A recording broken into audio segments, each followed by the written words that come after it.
The sound came first before the light did. A low, subsonic whine rolling out from the last kennel run on the east side, the kind of sound that lives under hearing more than in it. It was not a bark. It was not a whimper. It was the sound of something holding itself very still on the inside, while its voice went on without permission. What does Rook do every evening at the same hour that no protocol has ever explained? And why does an old farmer in the parking lot seem to already know the answer? Nobody at Wickstead Regional K-9 Transition Center had logged that question yet. They would.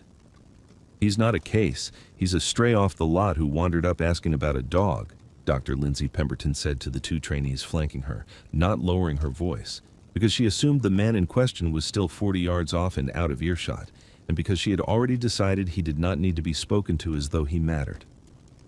19 days. That was how long the dog in Run 7 had gone without eating, without answering a command, without doing anything but pointing his body west at 6:40 every evening like a compass that had lost faith in north. $60,000 was the figure attached to the standing offer from a private sanctuary 2 counties over, a contract with Dr. Pemberton's name typed neatly into the referring physician line, waiting on a Friday noon vote to become permanent. And one hand, weathered, faintly shaking, rose that morning at the front gate of the center to ask, in a voice not much louder than the kennel fans, whether anyone here still called the dog Rook. The gravel lot outside the fence held 4 vehicles at 0600, 2 center trucks, a hatchback belonging to the morning shift, and a 15-year-old Ford with a dented tailgate and Merle Culpepper still sitting behind the wheel of it, watching the kennel, building the way a man watches a house he used to live in. If you've ever been the one who knew the truth and had no paper to prove it, type steady in the comments. Inside the truck, on the bench seat, coiled with the patience of something that has waited out worse mornings than this one, lay a leash. It was braided leather, dark as a fence post left out through 40 winters, hand-stitched along every seam, the clasp end stamped with a small pressed letter, a C, worn nearly smooth by a thumb that had rubbed it for reasons no one in this parking lot could have named. Merle had made it himself 8 years ago at his kitchen table, working the leather the way another man might work a hymn he'd known since boyhood, without needing to think about where his hands were going. His right hand trembled faintly on the wheel, a small, persistent tremor that had nothing to do with fear and everything to do with 76 years of being alive. He wore a canvas barn coat gone the color of creek clay, and beneath it, a flannel shirt worn soft as a washed handkerchief at both elbows, and on his head, a seed company cap bleached so pale by decades of sun that the brand across the front had given up being legible sometime during a presidency nobody at the center had been alive to vote in. He did not look like a man anyone owed anything to. That was, as it happened, the exact shape of the mistake the morning was about to make. He checked his watch, an old wind-up thing with a cracked crystal, then checked the position of the sun climbing pale over the fairground's east fence, then checked the watch again, as though the two needed to agree with each other before he'd allow himself to move. It was a small ritual, and a strange one, and it meant nothing to anyone watching except the one young man who had, without quite admitting it to himself yet, begun to watch for it. Preston Ogle was 24 years old, and 6 months into the only job he'd ever wanted, and from the kennel building's east window, broom forgotten in his hand, he watched the same battered Ford sit in the same corner of the lot for the 3rd morning running, the same old man inside it, looking at the same building with an expression Preston did not yet have the words for. Patience, maybe, or grief that had learned to sit quietly. He did not know yet that the dog in Run 7 had, every one of those 3 mornings, lifted his head at exactly the moment that engine cut off in the lot, 60 yards and 2 concrete walls away, before a single door had opened. By 07:15, Merle was out of the truck, moving with the slow, deliberate economy of a man who had long ago stopped wasting motion he didn't need, and he crossed the gravel toward the front doors of the center the way a man walks toward something he has been putting off and finished putting off. The front desk sat inside a converted fairgrounds building that still smelled faintly of livestock shavings under the disinfectant, exposed rafters overhead, a corkboard crowded with adoption flyers gone curled at the corners. Dr. Pemberton stood in the observation bay just past the desk, mid-demonstration, Her tablet raised at shoulder height so the two trainees behind her could see the screen along with the dog she was narrating. Protocol 4, Phase 2, she said, tapping the stylus once against the glass for emphasis, a habit the trainees had already begun to imitate without noticing. We're looking for a 12% reduction in cortisol proxy behaviors over a rolling 48-hour window. Case 441 hasn't given us that. Case 441 hasn't given us much of anything in 19 days. She said, Case 441, the way another person might say a phone number, and did not once, in that sentence or the 10 before it, say Rook. That was when the bell over the front door gave its small metal cough, and Merle Culpepper came through it, cap in one trembling hand, asking the girl at the desk in a voice worn soft at its own edges whether anyone here still had a dog by the name of Rook. The girl at the desk did not know the name. She knew case numbers, same as everyone under 30 in that building had been trained to know them, and she looked past Merle toward the observation bay for help.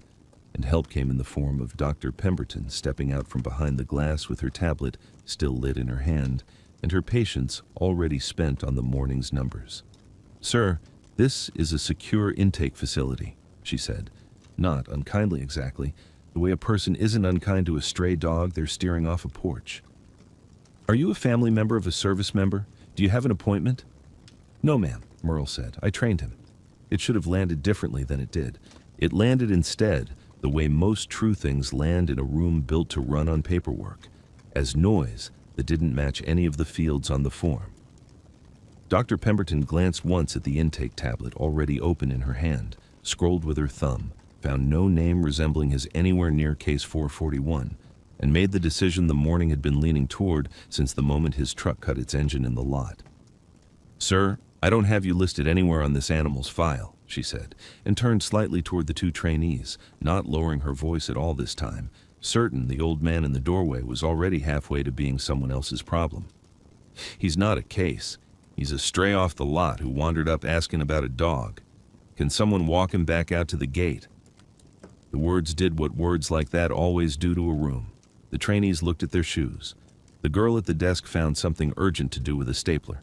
And Merle Culpepper, cap still in hand, said nothing at all, because he had learned a long time ago, in a kitchen that had gone quiet in a different way 6 years back, that some insults are not worth spending your voice on, and some silences do more correcting than an argument ever could.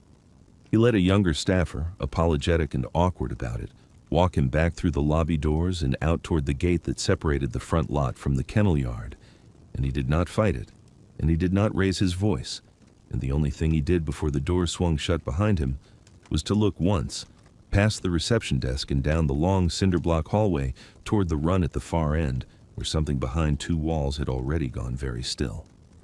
He waited at the fence line without complaint, the way a man waits on weather. He did not rattle the chain link or call out or make himself into a problem the staff had to manage twice in one morning.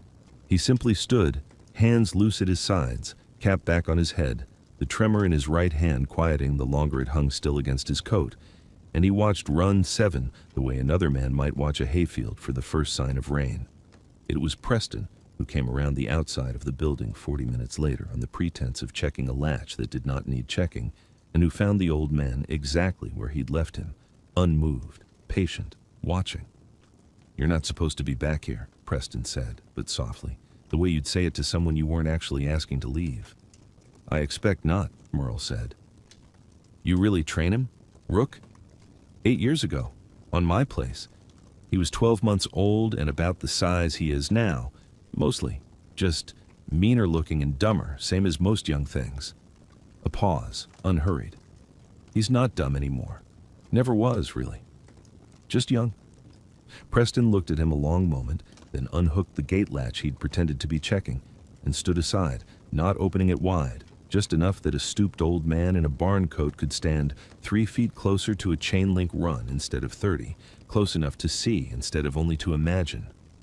Through the fence, Rook lay exactly as he had for 19 days, folded low against the concrete near the run's west corner, dark head resting on dark paws, the fur along his ribs rising and falling in a rhythm too slow and too even for a healthy dog his age and his history. His ears, though. His ears had come up, the way a man's shoulders come up when he hears his own name spoken in another room. His ears are set forward and locked, Merle said, mostly to himself, mostly to the dog, in a voice pitched low enough that it barely disturbed the air between them. Tablet in there'll tell you his heart rate's elevated and call that stress. It ain't stress. Man breathing that slow with his ears up like that, he's listening. Machine can count the breaths. It can't tell you what he's listening for. Preston looked back through the glass door, toward the observation bay, where Dr. Pemberton stood reviewing exactly that readout, brow drawn, stylus tapping twice against her teeth in the way it did when a data set disappointed her. On her screen, the numbers said agitation. On the concrete 3 walls away, the dog's whole body said something with a different grammar than hers, a grammar built out of waiting rather than fear, and for the first time in 19 days, somebody standing in that yard had a word for it. He's not broken, Merle said, so quiet Preston almost missed it under the hum of the kennel fans. He's waiting for the last voice he trusted to come back through that door. Preston didn't answer that because he didn't yet have anything worth saying back to it. And because just then, Rook lifted his head half an inch off his paws, nose working once, twice toward the fence and the old man standing at it, and went still again in a way that was not the stillness of 19 defeated days, but something closer to a held breath. "Ma'am," Preston said 10 minutes later, standing in the doorway of the observation bay with his voice pitched carefully level. "I think you should come look at this." Dr. Pemberton came, because that was, to her credit, always going to be the kind of professional she was. She came to look, she came to check, she came with her tablet already raised to record whatever new anomaly the morning had produced. What she found was Preston Ogle standing at the open gate to run 7 with an old man in a faded barn coat stepping through it, unescorted, uninvited, moving toward a dog that had answered no one and eaten nothing in 19 days. "Ogle, that gate is not—" she started, and then stopped because Merle Culpepper was already lowering himself to the concrete. He did it the way a man does something he has rehearsed in his body 1,000 times and no longer has to think through. First the knees, bending slow and careful with a soft catch of breath at the bottom of the motion, then one hand flat against the cold concrete to steady the last few inches. Then the settling of his whole weight down onto the floor of the run at the dog's level, coat pooling around him, cap brim tipped down, nothing in his posture, asking Rook for anything at all. He said no word. He made no sound. He simply sat where the dog could see him and let his open right hand, the one that trembled everywhere else in the world, rest palm up on his own knee, still as a stone in a creek bed. 19 days of silence sat 2 feet from a stranger, who was not, in fact, a stranger. And for 4 full seconds, nothing in the run moved at all. Then Rook's head came up. Then his ears, already forward, locked harder still, the way they had at the fence, but pointed now not west, not toward the road, but directly at the old man on the concrete. Then, one paw at a time, unhurried, the way a much younger dog might have moved, he crossed the 8 feet of empty run between them, lowered his great dark head, and pressed it, hard and trembling, into the center of Merle Culpepper's chest. Nobody in that kennel building made a sound for a long moment. The 2 trainees behind the glass stood with their hands still half raised from whatever they'd been doing when the moment started, frozen mid-gesture. Preston Ogle stood at the open gate with both fists closed at his sides, not in anger, in something closer to reverence, feeling for the first time in 6 months on the job that he had witnessed something worth the whole 6 months. And Dr. Pemberton stood with her stylus raised an inch above the tablet screen, the readout in front of her sliding downward in real time. Heart rate, respiration, every proxy she had trained herself to trust, sliding toward numbers she had not seen out of that dog in 19 days, while the man producing them sat on cold concrete with his eyes closed and one steady hand resting flat against Rook's ribs, the way another man might check for a heartbeat he already knew was there. "Merle Culpepper," Preston said quietly, more to himself than to anyone, trying the name out like he was memorizing it for later, which he was. Dr. Pemberton did not tap her stylus again. She lowered the tablet slowly to her side, and for the first time that morning, she looked at the man on the concrete instead of the numbers he was making. She granted him standing the only way her training knew how to grant anything, on paper. Within the hour, she had pulled Case 441's full intake file up on the desk monitor, scrolling past medical clearances and transport logs toward the field-marked original trainer, prepared, she told herself, to simply add Merle Culpepper's name alongside whatever name was already there. There was already a name there. Dylan Rainey. That can't be right, Preston said, reading over her shoulder. Dr. Pemberton was already dialing. Dylan Rainey answered on the fourth ring. 29 years old and 5 months out of a medical separation he still hadn't fully made peace with. And when she asked him, plainly, whether he had trained the dog listed under his name at intake, there was a long pause on the line before he answered. "No, ma'am," he said. "I handled him the last 2 years he was active. Fell during a training exercise, tore my shoulder up bad enough they cut me loose. When the discharge paperwork came through, the clerk needed a living name with a service number attached to close the file, and civilian contractors don't carry one. Somebody typed mine in because it was sitting right there on the same desk. I never trained that dog a day in my life. I just loved him for 2 years and got hurt and left him." A breath, heavier than the rest. "If there's an old man out there who actually built what I got to work with, ma'am, you ought to be thanking him, not me." Dr. Pemberton set the phone down slowly. The number that mattered most to her that morning had not moved. The board still convened Friday at noon, and the recommendation still on the table, drafted in her own careful language, still routed a dog with no official trainer of record into a locked sanctuary kennel 2 counties over, managed, as it happened, by her husband's brother, under a contract that would look very good in the licensing packet she'd been quietly building for 18 months. She had not built that contract out of malice. She had built it out of certainty, the particular kind that comes from being right about almost everything for a long time. Certainty, though, has a way of getting expensive exactly when you can least afford it, and hers was about to come due. "The vote's Friday," she said, mostly to herself, staring at a file that no longer made sense to her the way it had at 7 that morning. Nothing about a filing error changes the vote. It was Preston who finally said the name that changed the shape of the problem. "There's a colonel," he said. "Spencer Aldridge. Runs the Transition Program's Advisory Board now, retired out of the Army 8 years back. He signed off on training contracts for this whole region around the same time Mr. Culpepper says he trained Rook. If anybody outside this building can vouch for him, it's Aldridge." Getting the colonel there took most of a day and every favor Preston had. Spencer Aldridge, 58 years old, silver-cropped and upright in the particular way of men who have spent 30 years being the straightest spine in every room they entered, arrived at Wickstead 40 minutes after the call reached him, expecting, by his own account, 15 minutes of vaguely recalling a name on an old contract before getting back in his car. He found Merle Culpepper sitting on an overturned feed bucket outside Run 7, Rook lying with his head against the old man's boot, and something in the picture stopped the colonel 3 steps short of where he meant to stand. "You're the contractor from the county program," Aldridge said, more statement than question, searching a face he could almost, not quite, place. 8-9 years back, I signed a training authorization with your name on it, I believe. Can't recall the particulars." "Culpepper," Merle said. "Just that. Just his name, offered flat and quiet, the way a man hands over identification he's carried a long time and never once needed to use." The colonel went still. Somewhere behind his eyes, a file was opening that had nothing to do with the desk in front of him. And Dr. Pemberton, watching from the doorway, saw something move across his face that she had not expected to see on a man of his bearing. A kind of private arithmetic, being worked out in real time, coming to an answer he did not like keeping to himself. "I have an after-action file," Aldridge said slowly, "from a decommissioned training unit 8 years back. 3 dogs came within weeks of being washed out of service for handler transition failures nobody could explain. Command credited the recovery too, and I quote it because I wrote it myself and never thought twice about it since the civilian, no name, just that. I never asked for one because the dogs came back and that was the only line item that mattered to me at the time." He looked at Merle.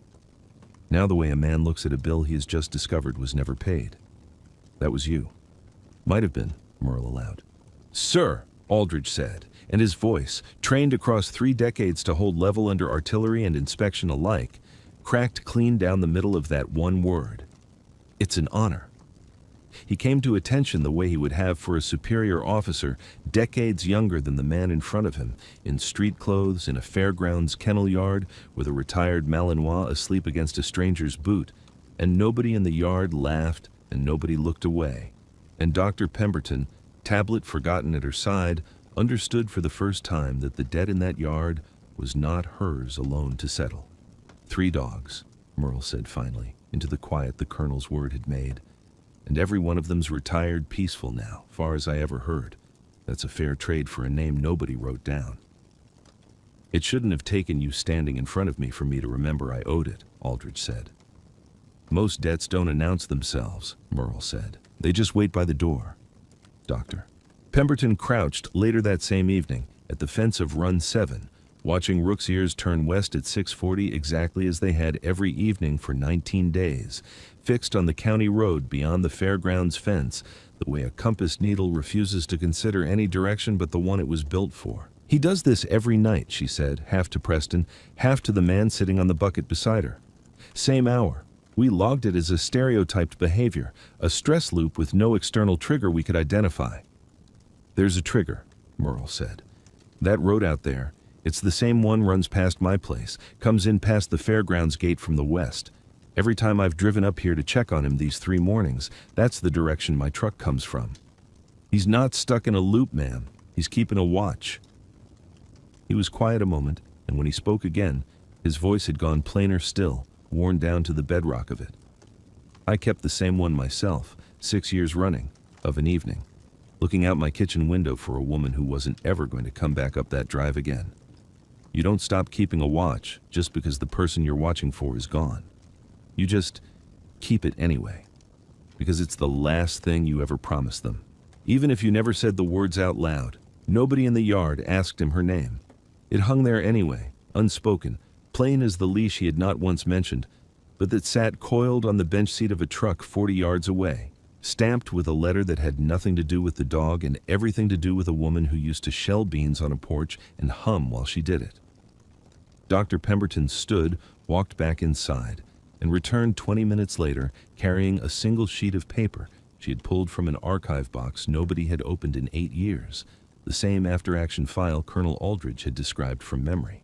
She read it aloud, there in the yard, in a voice that had lost every trace of the protocol number's cadence it carried that morning.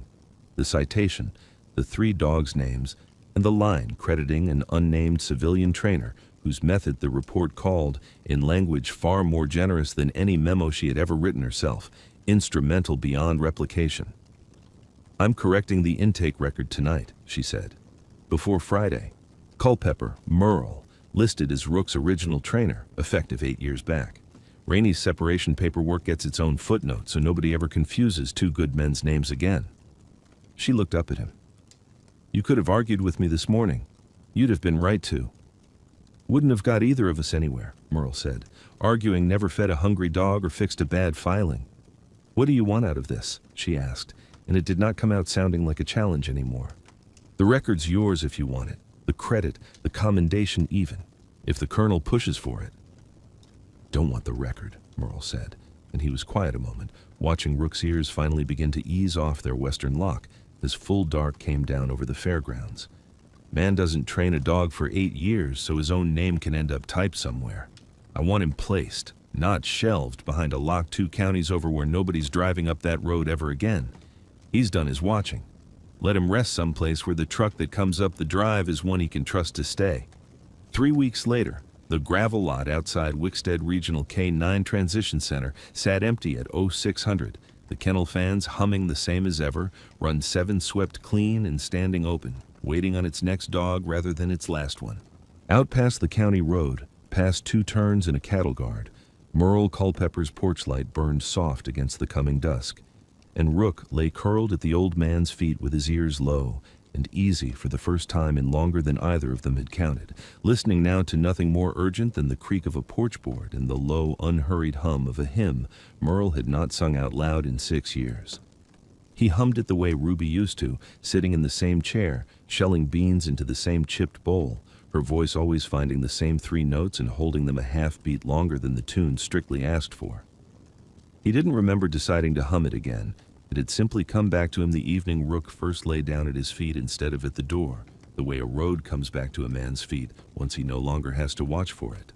On the porch rail beside him, the braided leash lay coiled and still, the pressed C on its clasp catching the last of the light, unused now because a dog who trusts the hand beside him doesn't need to be led anywhere.